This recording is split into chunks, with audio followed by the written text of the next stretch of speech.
Welcome to Outside is Magic, a podcast about the intersection of creativity and the outdoors. I'm your host, Christopher San Augustine. In this episode, I sit down with Casey Robertson, a self-taught illustrator and designer who's carved out a path completely on his own terms. We talk about how he found his style during the pandemic, what it means to fight for your worth, and why creative block might not even be real. This one's for anyone who's felt overwhelmed, undersupported, or unsure how to move forward creatively. Let's get into it.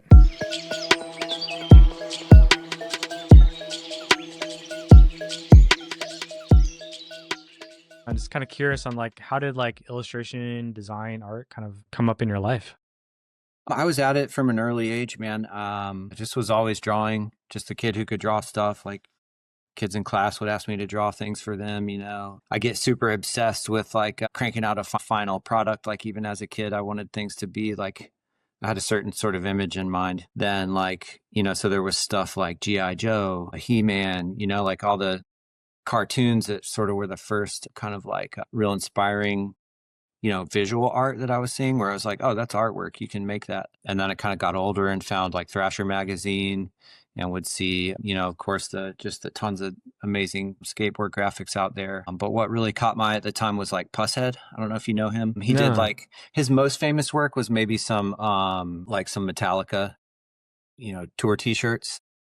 Cool. But he was always being featured in Thrasher, like way back in the 80s, even before Metallica was filling stadiums and stuff. But there was just this style to his drawing. It was like the detail was almost realistic, but it was at the same time very imaginative. And it was kind of like, I don't know, maybe Pusshead was sort of like a moody, like not a moody, but like a, I don't know, maybe a more like metal Frank Frazetta. That's not the best comparison. There's some correlations in like stroke style and stuff, that I was just picking up on that I really liked. Anyways, that's getting long-winded.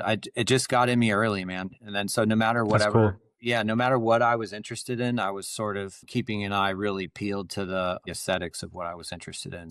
It went from skateboards to bicycles, and then I just stuck with bikes forever, but went through like different musical phases. So that would influence my work as well. But it's just always been synthesizing like the world around me by drawing and design, I And how guess. about how about your friends and family?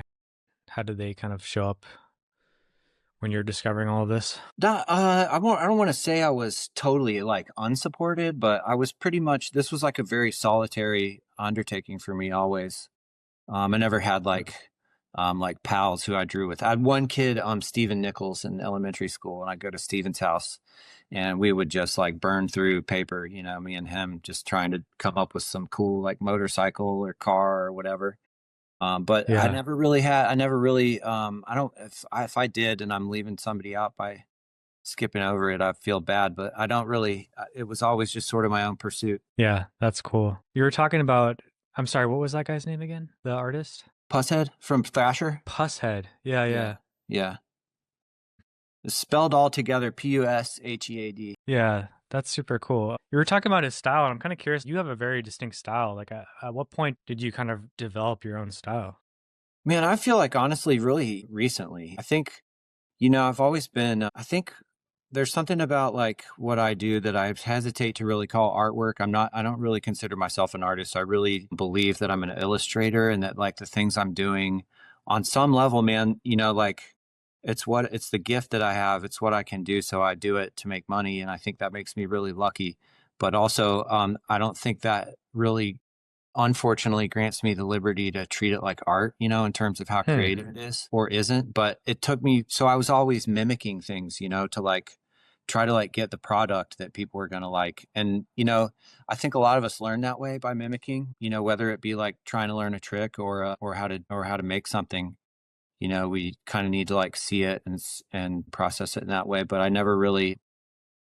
didn't like, I don't feel like I came into my own style until probably, I think it really happened during the pandemic because that's when I started doing these portraits and I was doing like tons of these things, man. Like sometimes, like on average, I would say between like 5 and 10 a day, they were really coming in and I was cranking them out. And it became like a process that informed the style that I think I've been looking for my whole life. Yeah. just by sort of having the ability to just hammer this style like over and over and over. I think my brain finally like started to like what the hands were doing enough, you know, to be like, man, this is it. Now I know how to go forward. Does that make Yeah. sense? Totally. I mean, it's like you spend your earlier years kind of building up that foundation and building out that toolkit around you, and then all of a sudden it snaps, and you're like, okay, this is what I was meant to make with these tools that I've been gathering all this time. Yeah, man, For like sure. it's not just one thing. It's not like, and cuz all the time, all the while too, I feel like I've just been having to like really pay attention to everything, which is my favorite thing to do, man. I will people think I'm vegging out, but I'm just like soaking in details, you know, like Yeah. I just love to like be in the passenger seat of a car on a road trip is like the best, man. All the like crappy billboards and like stupid restaurant signs and just like everything that's out there. I just like it's my language, man. I need it.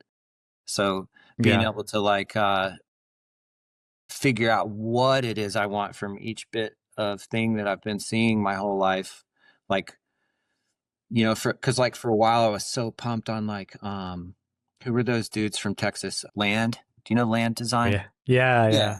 Like so pumped on how they were just getting to like show up in the Amazing. shop every day and just be like basically visual mystics. So Yeah. there's like elements of that I was so attracted to, but like that actual thing isn't my thing. You know what I Yeah. mean? But there's parts of it Totally. that I needed to like soak in a little bit and kind of like practice and get with. And you know, other stuff was like, you know, like graffiti art, tattoo art, skateboarding art, like all these things, like I'm not really any one of those things. And, you know, by choice, obviously, or I think I'd have probably found that path long ago. But I've just been trying to figure out what the style is. I think it's finally starting to feel like it's consistent and like I'm really behind it, you know. Totally. I think every Yeah, I creative feel has you. like slipped a project out where they're like, "Oh man, I hope they don't think that's too much like what I was looking at all week," you know. Yeah. But yeah. I used to think that my portfolio had to be this wide range of work because I was Uh-huh. so fearful of not being able to get a job because they go to my website and they're like, he doesn't do the 3D logo spins or whatever it ends up Yeah. being. And then I kind of realized most of the time these people are hiring for me and my perspective. So there was like this very fearful moment, but I did it and I just went through my website and I killed all of that shiny work that I just wasn't interested in. Yeah. And then this amazing thing started to happen is I started to get hired for the work that I actually like doing, Yeah, man. which was really cool. And then I'm at a point again where it's like, maybe I don't like doing this work anymore. So it's Yeah. figuring that out again, you know?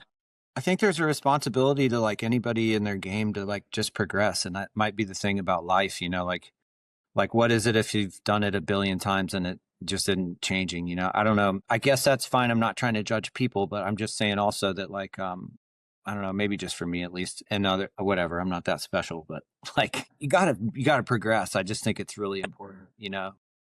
Yeah. Yeah. And plus we're hammered at a young age that you're supposed to lock in a career and follow this one path for the rest of your life. But in Yeah. reality, I mean, there's so many different paths that we take and Yeah. so many different obstacles we have to go over that things change and our perspectives change. And Yeah. yeah, it's fine. Well, and a lot of us are out here and we're like, well, you know, that path we were, you know, that people hoped we'd get on is what anymore? You know, who gets out of school or finishes their training or education and just sticks with the company for their career Yeah. anymore. Nobody's doing that anymore. So, and in the design world, there's all this pressure to be like hot, you know, or to be on trend or whatever. And I think part of what really helped me out too is just like basically being like, fuck that, man. Like I can't chase you know, that's not hustling for me, like chasing a trend. I need to be like having my feet on the ground, feeling my skill, feeling my power and sticking with what I really like to do. Yeah. Especially now with the internet, social media, AI.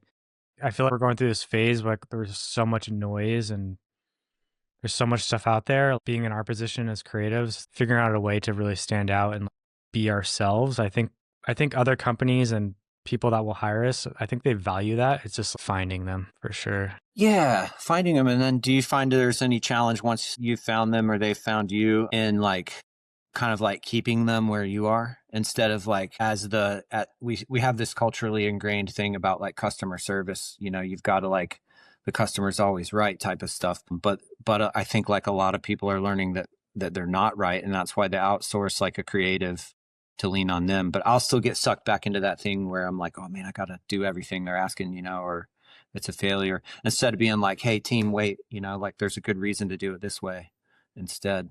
So that's where I'm at these days, is trying to feel strong enough to be like, I'm not trying to say anyone's wrong or whatever, but let's look at it a different way, maybe.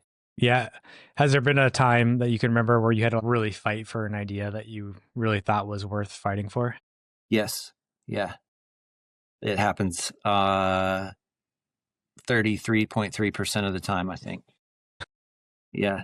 Yeah, totally. Yeah. But sometimes someone will come to me and be like, I came across this thing that you did a few years ago, and I'm really interested in that style. And I'm like trying to let them know, okay, well, that's cool, but also that was a few years ago, and it can be hard to step back into that vibe, like, and do that way again. But like, where are you at now? What can we do now for you? So that's kind of the challenge that I find myself in also. Yeah. What's your creative process like these days? I know you have a lot of tools, that you I'm can like use. So yeah, I guess I'm still sketching a lot. I have a ton of books around all the time. Always have like a little pocket thing on me. And so I'm always like grabbing a shape or, some proportions or some composition from somewhere. But most of it really is like all the output right now is just purely digital. It's Illustrator. Yeah, the process itself is just I think most of the process is trying to get into the client's mind enough to like figure out what I need to do when I get out of there, So the most important part of the process for me has been the intake process lately, which is nice for me. I think I feel like once I understand the people side of it, then like my part of it feels real easy. Then it's just like executing the skills that I've been practicing my whole life. yeah. What does that intake process look like? Do you have a system that you've kind of built out, or is it just more just natural, just setting up a meeting and kind of having a chat I am conversation? super system resistant. However, I have come to rely on a couple systems because, the mind is nebulous as can be. So I try to, I have a pretty structured intake system now that involves a questionnaire, because, like in terms of the brands that I'm working with, like, I really have never, I don't know these people really or their brand. So we're trying to get to the core of sort of like what they're like, what they're after, what they do like, what they don't like is also really important. And it's usually like I'll email someone a link to it, and it takes them usually, some people fire it out. They're like ready to go, I'll get it back that night or something. Hardly ever happens. Usually it's like a week, and they'll be like, oh man, sorry it took so long. These were a lot of questions. And Yeah. like some people sweat it, and I don't mean for them to, but the more the more the more you can work with, and the more like connected you can be with the project or the client. Yeah. Yeah. I used to never do anything like that. And now I've just literally just recently started incorporating some kind of like intake form. Yeah. Do you like that process for yourself? Yeah. I don't know. I struggle with it too. Mm-hmm. I really like to act on my intuition. And I know when I take a intake form and I have all this data in front of me that it kind of, I don't know, it affects my intuition a little bit. Mm-hmm. So sometimes I'm just kind of resistant, but I think now that I'm, juggling more and more projects, it's necessary. I need to do it. Yeah. Yeah. So Yeah, especially when that's I'm how getting it's been older. for me too. With like 4 or 5 people on the table at once, I have to have like a reference point to go back to and kind of like recenter myself on this one project and be like, okay, it's the pizza, and that they like this and they don't like that, and get back into it. Otherwise it gets too it's just like constant potpourri. Yeah. Yeah.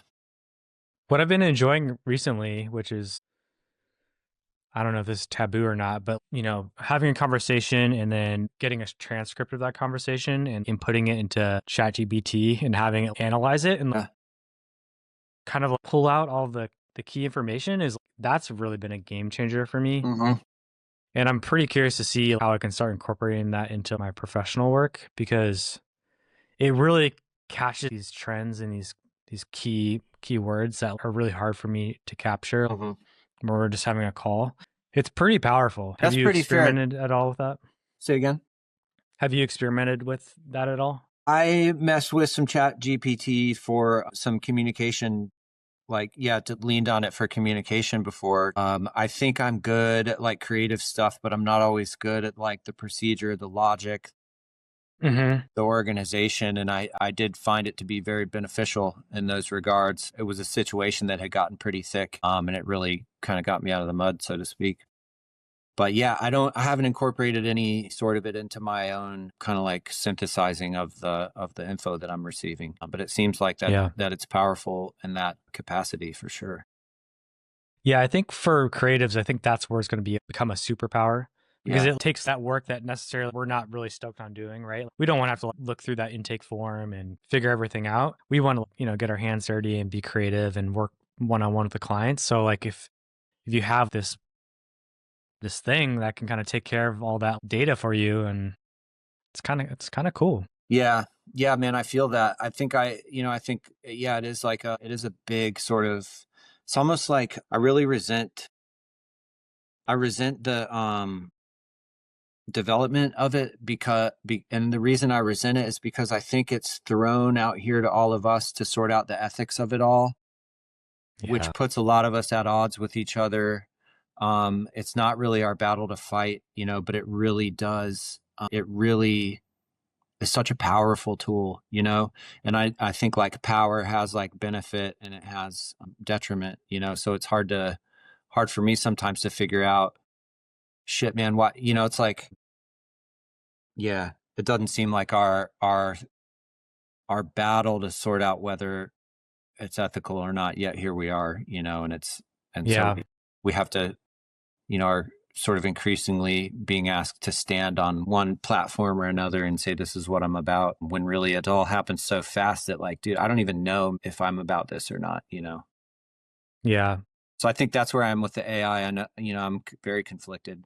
I've seen it help. In fact, man, when I was using it, I was like, shit, dude, this is better than therapy in a lot of ways for me, because it's Yeah. like, it's going to like, just based on all this shit that it has access to and that it can sort through in seconds, it can make pretty logical recommendations for you.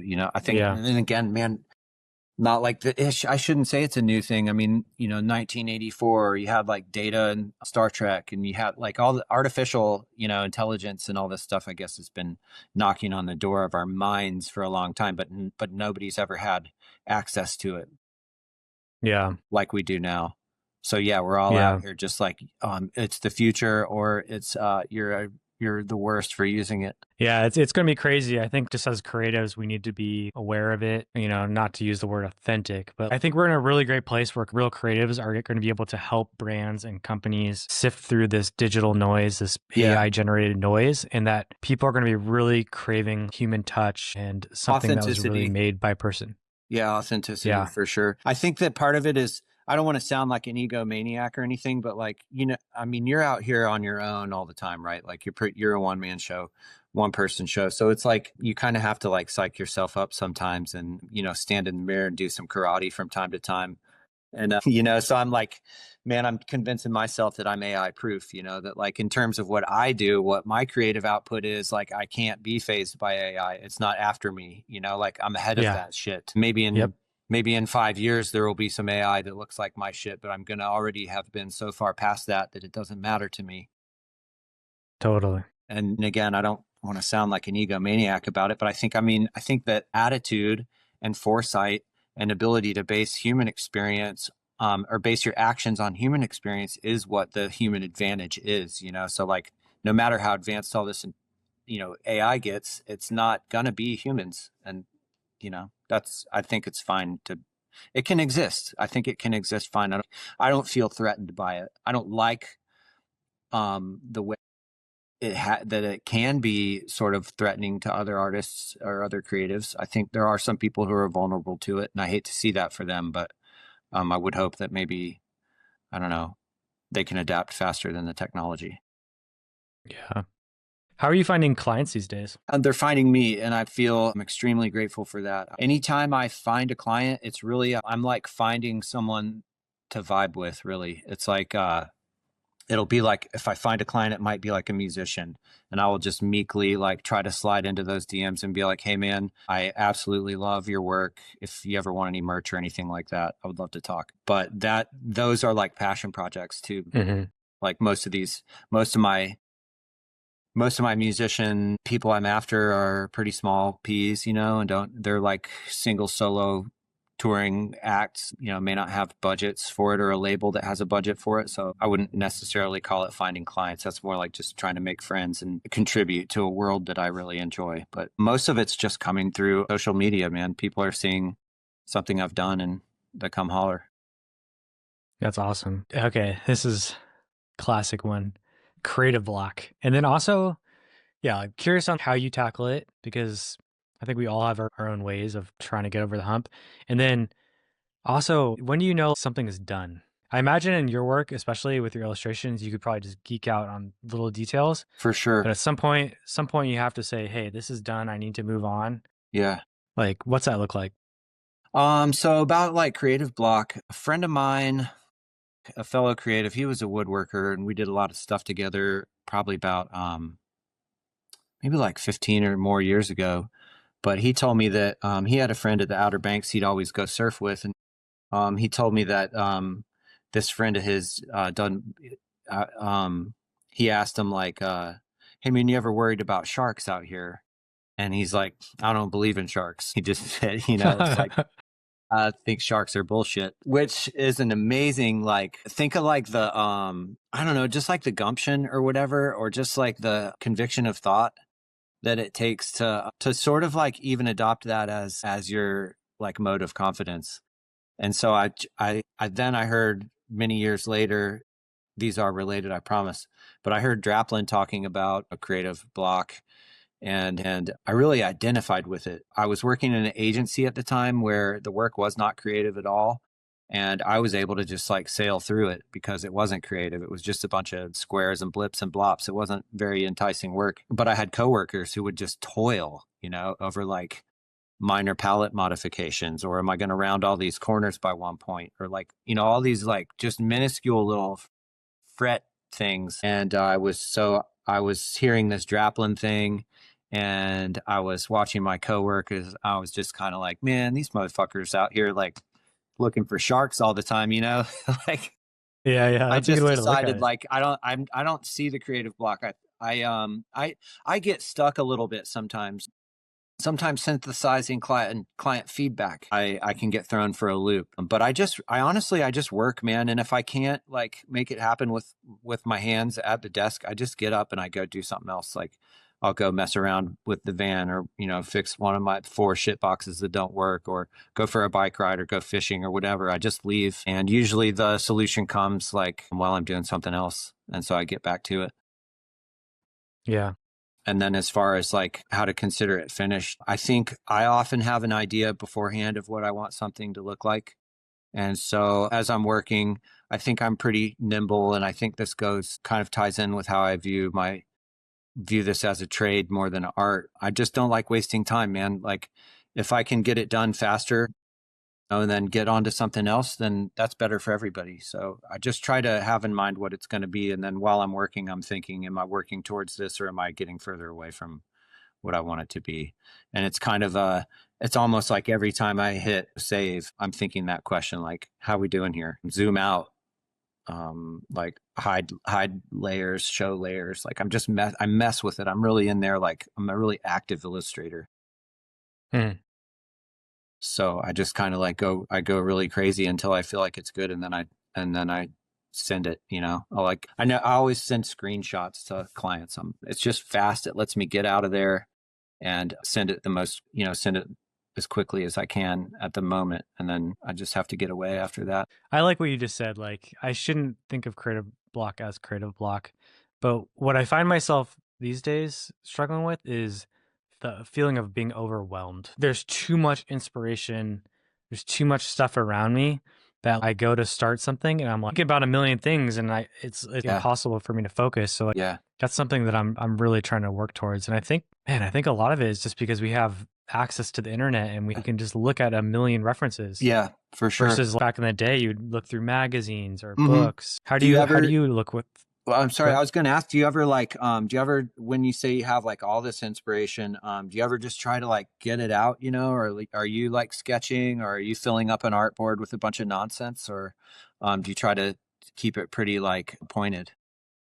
I used to draw a lot, and especially when I was living in New York, it was an exciting time being out of college. I was working in all these cool studios, and I had a book, and I would always be drawing.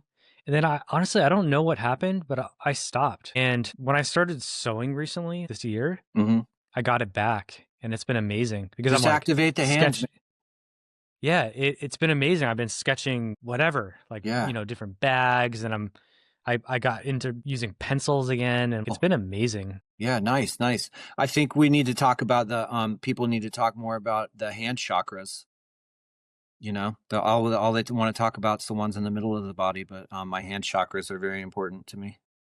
Also, Yeah. I made that up. They're not really chakras in your Yeah, hands. I'm like what is that? Yeah, man. I think drawing also sort of helped by, because of having drawn a lot. Like I know in my head if I get an idea if it's going to be a pain in the ass or not. Like, there's like, dude, if you're going to draw like a little cityscape, there's a lot of shit in there. Like you just know it. So, if there's some kind of efficiency that needs to prevail over detail, that's probably a bad idea. So a lot of times I try to get the ideas and because like time ends up being budget. So it's like, you know, it's not going to be we're not drawing the scales on this fish. It's not that type of a project, Yeah. type of thing. So I guess I just try to keep all the pieces of the puzzle in mind, before I'm actually drawing. Usually that I think the illustrating part, like I said, it happens pretty fast, and it's more like the ideas and the kind of like the organizing that takes all the time. Do you have a project that you could share that I feel represents you as like an artist, as a person, an illustrator? I like recent. I think my Yeah. yeah. I think like something. Let's see. Well, yeah. There's one that just felt like the biggest like creative triumph in a long time for me was the work that I did for Sturgill Simpson's tour. The merch that I did for that. It was a DM exchange with their merch manager, and I felt like I was just like throwing an acorn into the Grand Canyon, man. Like there was no way this thing was going to work. But but I sent them three ideas, and they were like, "We want to do two of these," and Wow. the changes were so minuscule. They were like, it was like basically like, "Come on in, man." And that was to me that just felt so validating. I was like, this like really, well known, well respected creative was like, yeah, this shit works for me with hardly any questions asked and not even really knowing me, like, so that was validating. But then there's other ways that it feels so satisfying, like the stuff I did, the merch pack I did for like Mid South this last March. To me, it was You like did that? I did. Okay, so this other guy, Brian Couchman, he's an Oklahoma City graphic designer, illustrator. He's badass, and we have two very different styles. And he did his. If you say you did that and you got all excited, you probably saw Brian's work. But I did. I did a different like. I did a different thing. It was. It was. I'm not saying it was. It was popular too. I was watching people buy it, which was a trip. And like my wife and I were volunteering at the merch booth, and someone came up and asked her, "Hey, let me get the Rodman in pink." Size large, and I just tripped. I was like, man, someone just asked for the Rodman. That's hilarious. But I liked that work a lot. I liked these kind of like pseudo-scientific, almost like textbook looking collages of different images and stuff. And then I'm really enjoying being like a little bit cheeky with like the labeling of them. Is that something you're able to look at right now, or do you want me to send you Yeah, a I'm trying to look it up, but I'll definitely share all these visuals on screen when I oh, go and edit this. okay. Yeah. I know what you're talking about now. I'm envisioning in my head because I remember following along during Mid South and seeing you show that work. Yeah, it was about the dangers of Mid South ahead of time, obviously. Like, and so I picked like there's like snakes in Oklahoma, so I picked a cobra naturally, because that's the most badass, dangerous snake. There, I said like I can't remember what I said, something about affection, because like Bobby gives everybody a hug at the finish line, and so There was like, watch out for affection, watch out for like slippery surfaces, but then I also put wind in there. And it ended up being those damn windstorms that started fires and burnt down like 85 homes. And there was a weird connection to how that felt sort of in real time, like having put that on the shirt and stuff. And I said, like, I made the tagline, come for the danger, stay for the passion. And like that, all that shit went down. And I was just like having a weird time with how that all felt. Yeah. But the artwork, I really have been enjoying doing that style of artwork. It's fun to try to capture a lot of stuff. I don't know if there's the old, like the figure of speech, like, what do they say? 10 pounds of shit in a 5-pound bag. Like when the client wants like too much stuff for the design, you know what I mean? But so I've been kind of trying to like play with this idea of like visual overload, but have it be something that doesn't look like butt. So that's been a fun direction I've been going in lately. Yeah. There's something been like a through line with all these conversations I've been having about not waiting for permission. And it feels like you're constantly kind of just creating things for you. Did you always do that? Yes. Or is it just something you're doing for your business? Yeah. I mean, I have to see it. Like if I have an idea, I have to see it. There's something it's probably ego related in my head that's like, is that a good idea? Because my head is just like constantly like through ideas and stuff. And I'm sure you can identify with that. You're just like, yes, especially when it's how you're making a living too. It's like, well, is that groceries? Is that electricity? All that stuff kind of comes to mind.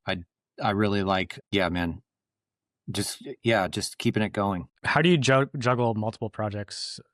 So I imagine you have quite a few going on. Do you struggle with that, or? I do, yeah, but not like in a desperate way or anything. It just takes constant attention. I have to kind of like every morning, I really try to spend some time and thought about what my day is going to look like. And you can call it intentions or goal setting or whatever, but I do spend some time just like kind of taking inventory of the projects that are on the screen and figuring out, which ones I can benefit the most today. Yeah. Is that like pencil on paper or a Google Doc? Or sometimes if I've got too much stuff going on, I need to write it down. So yeah, and I was keeping a calendar for the first time ever this year, and I'm now 2 weeks off the calendar. So I'm probably going to try to get back on that because I found that was helpful. There was like a schedule page, and then next to the schedule page was just a notes page. And so that just kind of kept everything together in a timeline, which for me was sort of like new. Because otherwise it is like, man, there's just like books everywhere. It's like this book, this is a different book. There's another book under that book that's other ideas. And it just, I get really, as long as it's all like with me or in the same bag or on the desk at the same time, it's fine. But if I'm out like, I'm going to go drink coffee and think about work today, then I will not have the things I need with me at the time. It's just about trying to, I think organization is my biggest challenge, man. Yeah. Do you keep those books, archive them, or you do? Yeah, I've got a bunch of them. I bet that was kind of pretty cool to look my through. First, like when I got on Instagram, and the first thing I did was start like just mining those things for sketches to put up, and I'd do, and when everybody was all worried about their grid, I would do like one drawing and one photo and one drawing and one photo and one drawing.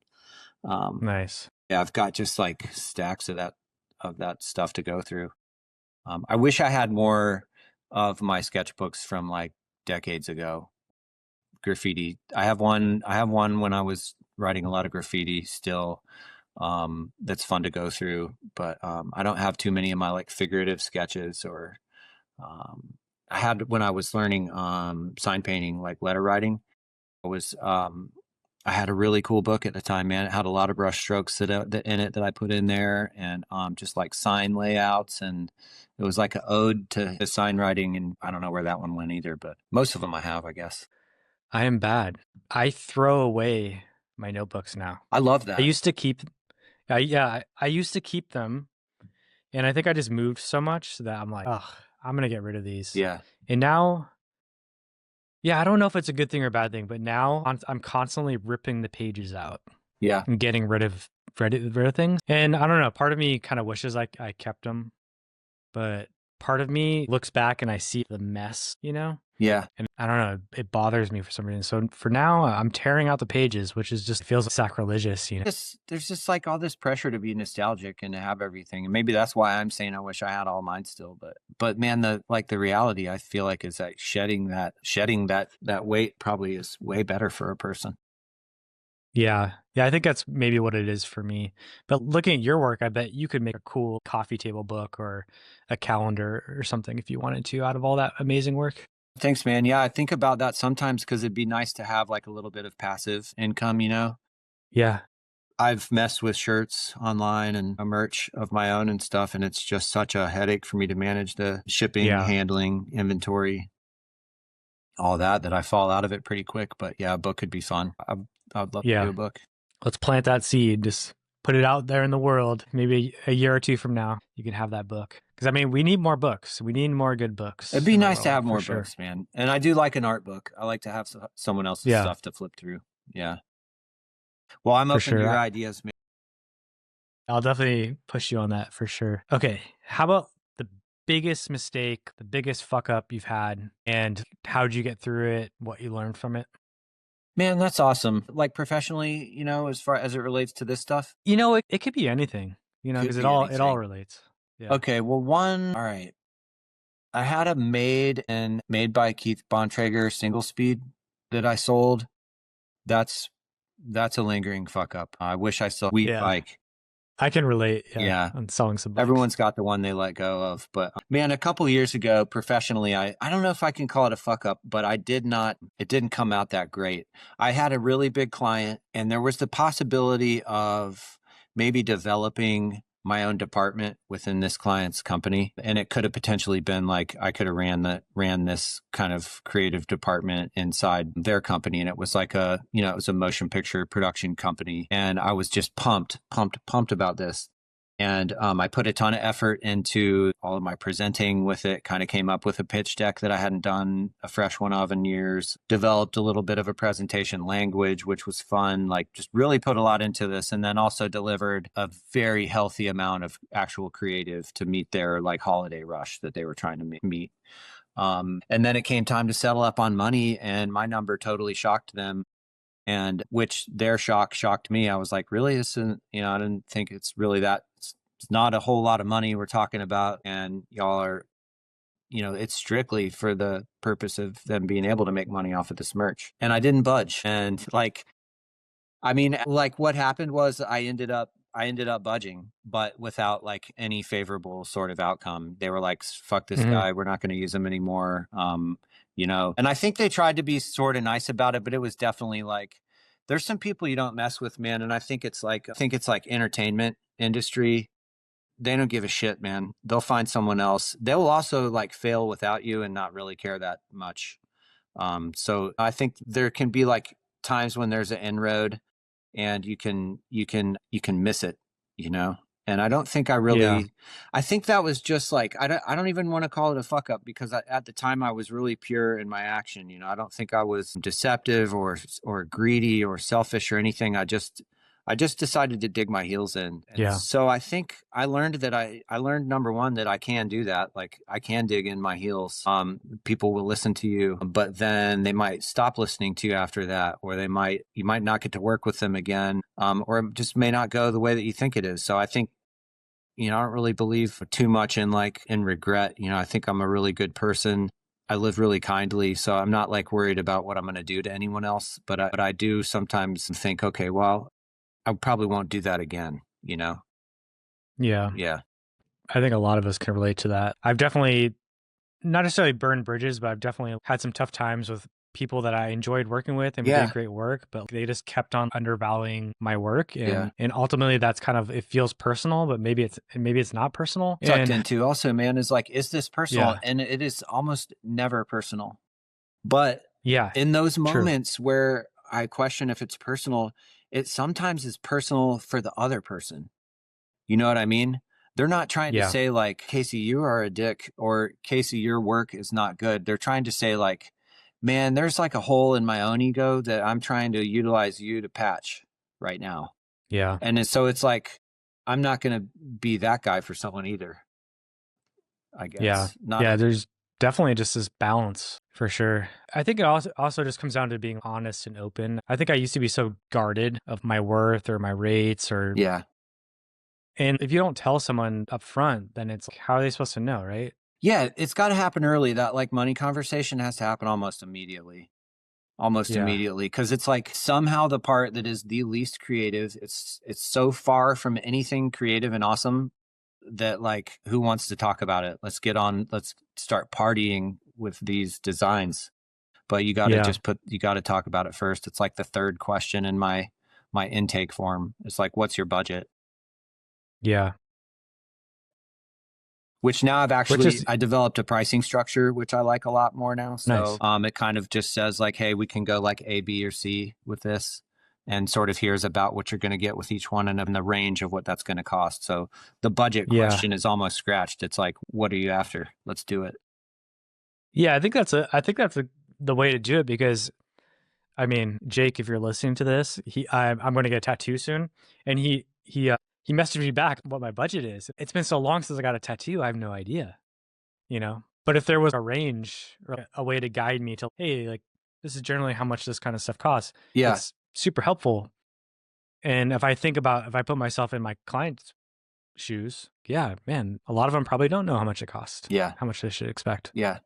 Yeah. A lot of So times people don't. And I think also like pricing varies wildly, based on yes, experience or just maybe where someone lives even, like it is not that expensive where I live. So I feel like, like my pricing is probably pretty reasonable as well. So I don't know. But yeah, the money thing gets weird fast. yeah, and not to make this all about AI again, but I'm very hopeful that tools that are going to help with this. They're going to help people like me and you who struggle with the financial side of things, the project management, all that, and they're going to be able to come in and help you develop your rates, and then also justify why those rates are what they are. Because that's another thing is having to justify your worth, which it's hard sometimes to say, hey, this is how much it costs and this is why. I feel you have to be constantly enforcing that somehow, and That's a having all that bummer, data man. behind you is cool. Yeah, the why thing I've never really thought about, like, I've never explained to someone, no, this is why it costs that much. Because then you get in, Really? yeah, because it started as a transition away from being asked the question, what are your hourly rates? Yeah. Because, I hate that question. yeah, I don't think that reflects much of anything really creative, like creative isn't about just punching in and then sitting there. You gotta, like I said, man, I might be throwing a lure in a pond and the idea comes to me, and so that nanosecond of really important creative vision gets stored away and expanded on at some other time, but maybe only for Totally. 5 minutes of thinking, So it's like, yeah, it's just not a time. There's time is made up anyway. So I'm not trying to do an hourly type thing anyway. Yeah. Yeah. Yeah, I agree. I feel we should start winding down a little bit. We're at almost 15 minutes. Is there another creative right now that you're super stoked on? Uh, Someone that's like got you hyped up? Man, there always is. I really like there's a dude, Krime. I really like his style a lot. Also love his political voice. I don't know. Boss Dog is another just like t-shirt master of just like completely absurd, like violently hilarious, like concept art. I like Boss Dog a lot. But I guess I'm just sort of like a fan of some stuff out there. Like I don't, and there's this funny like concept of like I don't even know if I look like my art or not. You know what I mean? Like, is the stuff that I'm a fan of, does that necessarily come out in what I do? I don't really know. I think the things that really get me riled are like doing it wrong in the world, like bad billboards, lousy signs, misspelled things, overly simplified logos that have been run through a Xerox for decades. That kind of Yeah, stuff, yeah. that gets me thinking like, oh, what's going on there, man? That's something I want to check out a little more closely. Totally. There's this old auto shop here in Portland, and every time I drive by it, it is just perfection. Nice. The typography and Yeah. just the color of the building. I mean, who knows how long it's been there? it is just incredible. And I could probably spend a lifetime trying to make a logo look like that, and I Yeah. just never will. It's just perfect in that environment, and I love it. Yeah, that's really fun stuff. Design in the wild. Yeah. That's what I miss about living in New York, is just this constant feedback loop of walking in the city and just seeing all these little micro moments. Yeah, I get that in Portland, but not as much. You can definitely get, I definitely get that sort of rush out of like a really densely populated area, New York, with all the bodegas, and it just is like, Yeah. typography overload everywhere. It's super fun. Yeah. Chicago is a place that I love for all the street design. A lot of pockets in like Los Angeles are super, super mind blowing in that way too. But yeah, I think that seeing it in the wild gets me more riled up than other design that I see. Yeah, I think taking intentional field trips too is something that I used to do. When I first got into design, I'm going to go in the streets. I'm going to take photos of things I see. And I haven't done that in a long, long time. And I think that's something I'm going to try to incorporate into maybe once a month I go ride the bike around the city and just really be intentional of seeking out little textures and things that I can incorporate into my work or just insert into the brain. Cool, man. Yeah. Just go out gathering. Do you have like a catalog in your brain of like all these different feels and types and stuff like that? Yeah, I think I do. Yeah.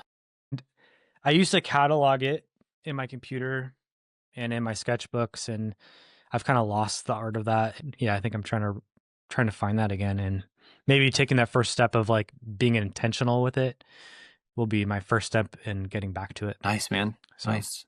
Well, I hope you do. I think it's fun to go out gathering. Thanks. Yeah.